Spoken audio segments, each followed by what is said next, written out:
पाना है मंजिल तो करनी होगी ऑल टाइप तैयारी। बच्चों, आज हम हिंदी व्याकरण के कुछ ऐसे क्वेश्चंस लेने वाले हैं जो इस साल के लिए वेरी वेरी इम्पोर्टेंट हैं। जय श्री कृष्ण बच्चों, अर्शिता नवोदय कोचिंग के यूट्यूब चैनल में पहले तो आपका बहुत बहुत स्वागत है। अब बात करते हैं आज का वीडियो की। तो आज के वीडियो में हम ऐसे क्वेश्चंस लेने वाले हैं जो इस साल के लिए वेरी वेरी इम्पोर्टेंट रहने वाले हैं। मैं इसमें आज वीडियो में आपको हिंदी के इस टाइप के क्वेश्चंस करवाने वाली हूँ। ऑल टाइप ही ले रही हूँ, व्याकरण से संबंधित, हिंदी ग्रामर जिसे कहते हैं, जिसके आपके लिए समझना और करना बहुत ही इम्पोर्टेंट है। देखते हैं आज बहुत सारे क्वेश्चन लगातार जल्दी जल्दी जो इस साल के लिए इम्पोर्टेंट हो सकते हैं। आप इनको कीजिए और हो सके तो एक कॉपी में इन सभी क्वेश्चंस को नोट कर लीजिए और जाते समय जरूर पढ़िए। अभी तो पढ़िए ही पढ़िए, जाते समय एक बार इनको अच्छे से देख लीजिए। देखते हैं क्वेश्चन नंबर 1। धूप में चमकती हुई सुंदर नदी। देखिए, धूप में चमकती हुई सुंदर नदी, इस वाक्य में क्या विशेषण होने वाले हैं? तो बच्चों, आपको पता ही है, संज्ञा सर्वनाम विशेषण। पहले भी आपको मैं ये चीज़ें बता चुकी हूँ। आज बिल्कुल पेपर आने वाला है तो आज इस पुनः से रिवीजन करते हुए मैं इसको आपको समझा देती हूँ। ऐसे शब्द जो किसी संज्ञा शब्द की विशेषता बताते हैं उन्हें हम क्या कहते हैं? विशेषण। तो इसमें धूप में चमकती हुई सुंदर नदी, तो सुंदर शब्द क्या है? नदी सब होती है, चमकती भी सब है, लेकिन सुंदर नदी, तो सुंदर शब्द इसमें क्या बता रहा है? नदी की विशेषता बता रहा है। तो हमारा सही आंसर हो जाएगा सुंदर। ये विशेषण शब्द है। सेकंड क्वेश्चन देखते हैं। हाथी कितना बड़ा मुंह खोलना होगा? हाथी कितना बड़ा मुंह खोलना होगा? वाक्य में संदेहवाचक है, आज्ञावाचक है, इच्छावाचक है या प्रश्नवाचक है? तो बच्चों, जैसे कि ये क्वेश्चन में आप देख रहे हैं, ये देखिए क्वेश्चन टैग लगा हुआ है। क्वेश्चन टैग का मतलब जहाँ होता है ना क्वेश्चन टैग, उसका तो मतलब ही होता है कि वह क्वेश्चन कैसा है, वह वाक्य प्रश्नवाचक वाक्य है, क्योंकि क्वेश्चन टैग मीन्स प्रश्नवाचक। तो यह कैसा क्वेश्चन है? प्रश्नवाचक क्वेश्चन है ना? वाक्य है मतलब प्रश्नवाचक वाक्य है। क्वेश्चन नंबर 3 देख लेते हैं। फर्स्ट हो गया, सेकंड हो गया। दूरदर्शिता, दूरदर्शिता में कौन सा शब्दांश प्रत्यय है? तो मैं आपको पहले ही बता चुकी हूँ बच्चों, जो शब्द किसी शब्द के आगे लगकर उसका अर्थ बदल दें वो होते हैं उपसर्ग। लेकिन यहाँ हमसे उपसर्ग नहीं पूछा गया है, हमसे प्रत्यय पूछा गया है। प्रत्यय क्या होते हैं? जो शब्द किसी शब्द के पीछे लगकर उसका अर्थ परिवर्तित कर दे वो कहलाते हैं प्रत्यय। तो दूर, दूर मीन्स होता है कोई हमसे बहुत दूर है, आप समझते हैं। दर्शिता, ता, दर्शिता, तो ता शब्द जो पीछे लग रहा है वह क्या है बच्चों? प्रत्यय है। तो सही आंसर क्या आएगा हमारा? ता, दूरदर्शिता। ठीक है ना? आपको बहुत अच्छे से ध्यान से पढ़ लेना है। ये सारे शब्द इस साल के लिए बहुत ही इम्पोर्टेंट होने वाले हैं। आलू बुखारा से अच्छी खुशबू आ रही थी। आलू बुखारा एक फल होता है बच्चों, से अच्छी खुशबू आ रही थी। इस वाक्य में विशेषण क्या है? देखिए, खुशबू तो बहुत सारे फलों से आती है, लेकिन इससे आलू बुखारा से कैसी खुशबू आ रही है? अच्छी खुशबू। तो अच्छी क्या होने वाला है? विशेषण शब्द है अच्छी। ओके, देखते हैं क्वेश्चन नंबर 5। 3rd भी हो गया, 4th भी हो गया, 5th की बारी। बच्चों, आप इन सारे शब्दों को, सारे वाक्यों को नोट कर लीजिए। उपसर्ग प्रत्यय की डेफिनेशन लिख लीजिए, ये आपको बिल्कुल ही आने वाला। देखिए, एक प्रत्यय और बता देती हूँ, जैसे मिठाई। मिठाई मीन्स होता है मीठा, और मिठाई में पीछे अपन अगर बाला लगा दें तो वो बन जाएगा मिठाई बाला, और मिठाई बाला मीन्स एक व्यक्ति बन गया ना बच्चों, अर्थ परिवर्तित हो गया। कहाँ मिठाई था, कहाँ बन गया मिठाई वाला। वो व्यक्ति बन गया बेचने वाला मिठाई को, है ना। तो इस तरह उपसर्ग और प्रत्यय भी इस साल इम्पोर्टेंट है और विशेषण तो आएगा ही आएगा। इस बार आपको ग्रामर के हर पैसेज जो 4 रहेंगे, हर पैसेज में 1 या 2 क्वेश्चन ग्रामर के देखने मिलने वाले हैं, इसलिए आप ग्रामर को बहुत अच्छे से तैयार कीजिए। मैंने देखा है इस बार मैं अभी जो पेपर्स करवा रही हूँ उसमें मैं बच्चों को देख रही हूँ कि ग्रामर के क्वेश्चन प्रायः बहुत मिस्टेक करते हैं। तो आप बहुत अच्छे से पढ़िए, ध्यान दीजिए पढ़ाई पे। अब की बार नवोदय पार हमें करना ही है और बढ़िया बढ़िया कमेंट्स लिख दीजिए। अगर आपको वीडियो अच्छा लग रहा है तो लाइक कर दीजिए, सब्सक्राइब कर दीजिए चैनल को, नए आए हैं तो। और आपको बच्चों हम एक बात और खुशखबरी दे ही चुके हैं कि अपना अंशिता नवोदय कोचिंग का खुद का वेबसाइट भी लॉन्च हो चुका है, जिसका नाम है www.anshitanavodaycoaching.com। इस पर जाकर आप बहुत बढ़िया से 10 मॉडल पेपर्स अभी के लिए ले सकते हैं, हिंदी और प्लस इंग्लिश दोनों ही मीडियम में। आप जल्दी से वहां जाइए और पेपर्स को कलेक्ट कर लीजिए और उनसे भी आप बहुत अच्छी तैयारी कर सकते हैं। जल्दी से वीडियो को लाइक और सब्सक्राइब करके बढ़िया से कमेंट्स लिख दीजिए बच्चों। आप लोग बहुत अच्छे अच्छे कमेंट्स लिखते हैं, इससे मुझे भी प्रेरणा मिलती है अच्छी अच्छी वीडियो बनाने की। देखते हैं क्वेश्चन नंबर 6। टूट पड़ना मुहावरे का सही अर्थ क्या होगा? टूट पड़ना, किसी चीज का टूट जाना, किसी चीज को तोड़ देना, किसी चीज पर झपटना, तेजी से हमला करना। टूट पड़ना मीन्स होगा बच्चों तेजी से हमला करना भी हमें लग रहा है। देखिए इसी तरह कंफ्यूज होके हम गलत लगा देते हैं। तेजी से हमला करना भी टूट पड़ना कहलाता है और किसी चीज पर झपटना भी टूट पड़ना होता है। तेजी से हमला भी हम बच्चे लगा सकते हैं, लेकिन यहाँ इसका मुहावरे का अर्थ ये नहीं है। इस मुहावरे का अर्थ यही होगा किसी चीज पर झपट पड़ना, एकदम से वो हो जाएगा टूट पड़ना। देखते हैं क्वेश्चन नंबर 7। इनमें से लोकोक्तियाँ कहावत बच्चों होती है। लोकोक्तियाँ आपकी बुकों में पीछे जो ग्रामर्स के चैप्टर रहते हैं ना, उसमें लोकोक्तियाँ कहावतें रहती हैं। आप उनको भी एक बार सारी की सारी को पढ़ लीजिए। आंखों का तारा होना, यह तो एक मुहावरा है। पत्थर की लकीर होना, यह भी क्या है? एक मुहावरा है। अपनी ढपली अपना राग, यह बच्चों एक कहावत है। अपनी ढपली अपना राग। और 9 2 11 होना, यह एक मुहावरा है। लेकिन अपनी ढपली अपना राग, इसका मीन्स होता है कि अपने आप में व्यस्त रहना, है ना।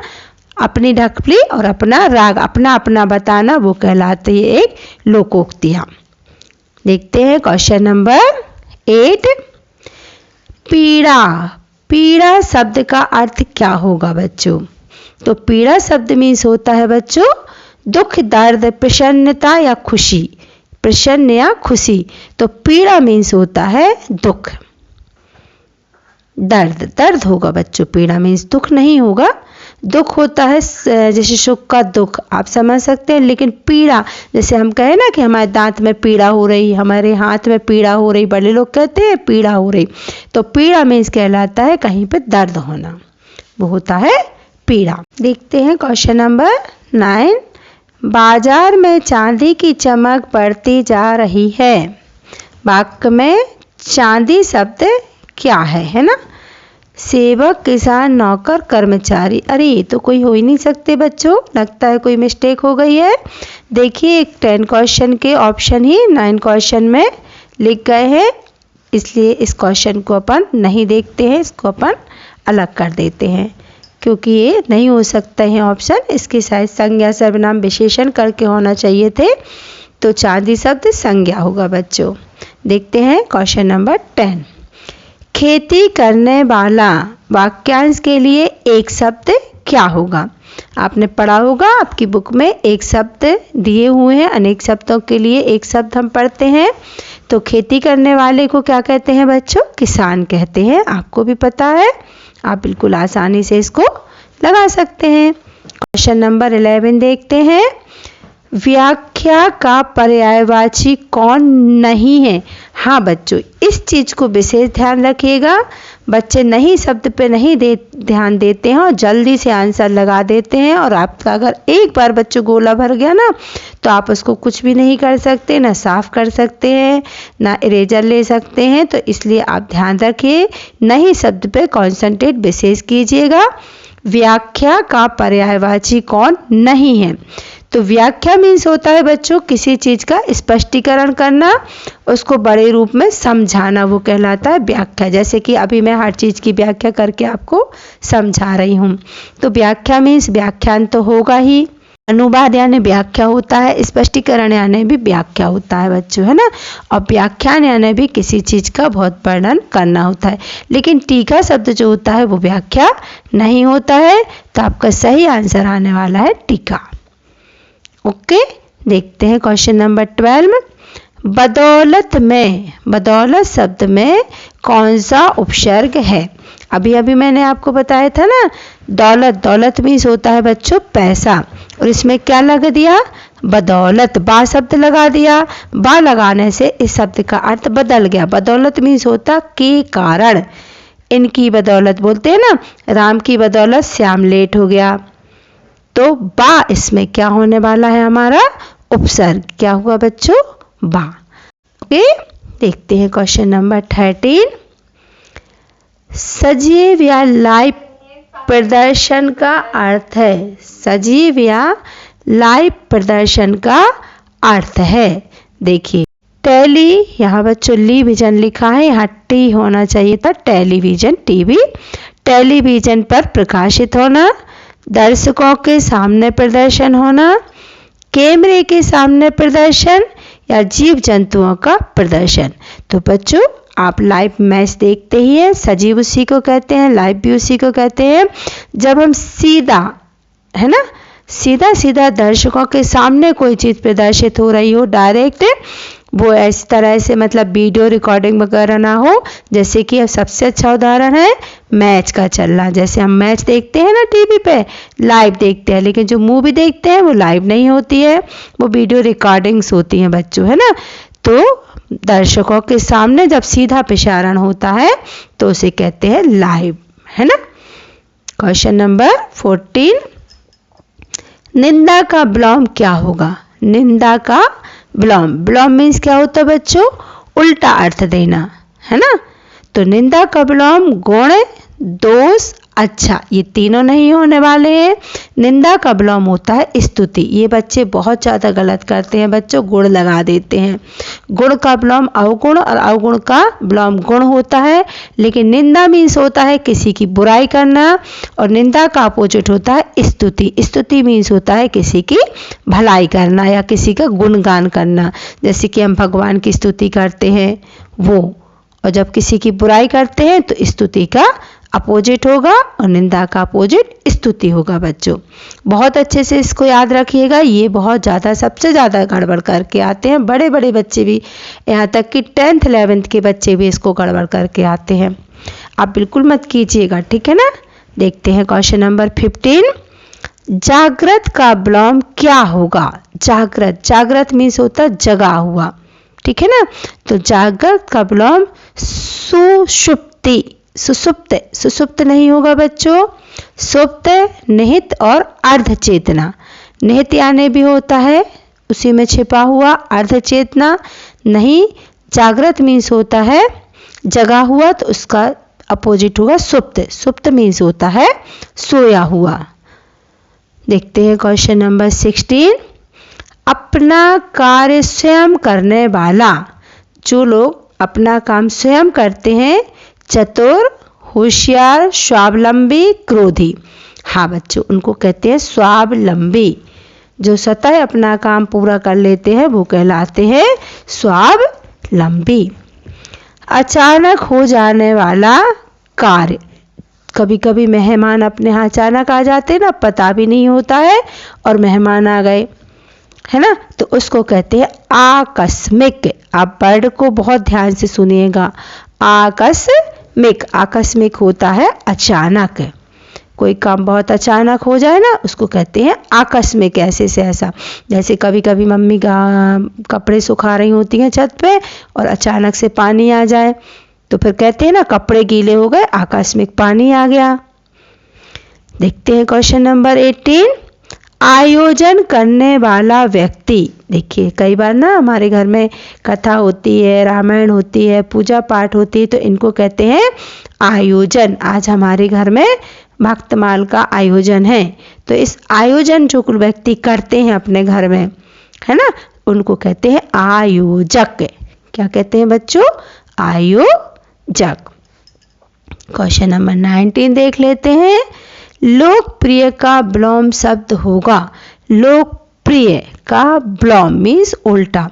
लोकप्रिय होता है बच्चों जो सबको पता होता है, जिस चीज़ के बारे में, जिस लोक के बारे में, जिस व्यक्ति के बारे में हमें पता हो, हर किसी को पता हो, वो कहलाते हैं लोकप्रिय। लोगों को प्रिय, पसंदीदा ये हो सकता है, विलोम नहीं होगा।